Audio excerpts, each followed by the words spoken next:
My name is Tony Cohn. I'm Andrew Allen. And I'm Ann Shields. In the simulation course at Cal Poly San Luis Obispo, our project team conducted a simulation-powered process improvement project at the UPS store on Johnson Avenue.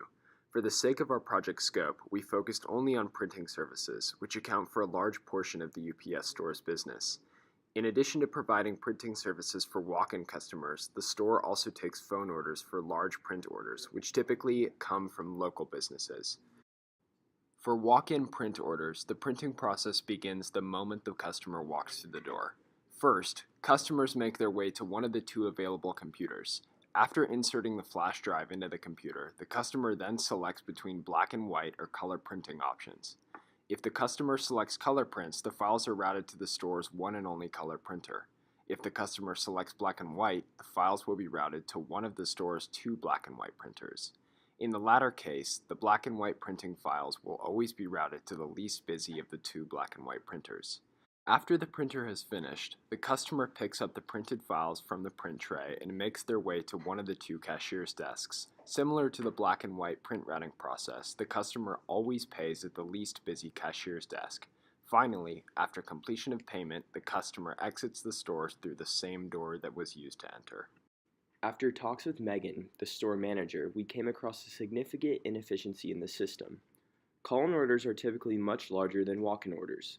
Considering that a typical call-in order ranges from 300 to 1,000 sheets of paper, this creates a bottleneck at the printing stations when walk-in orders arrive.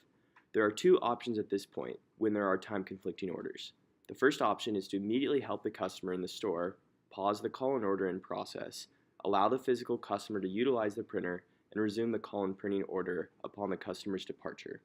The second option is for the customer in the store to wait until the entire call-in order is completed.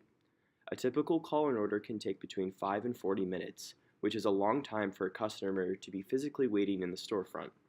Another source of bottleneck occurs when there is a high volume of walk-in orders.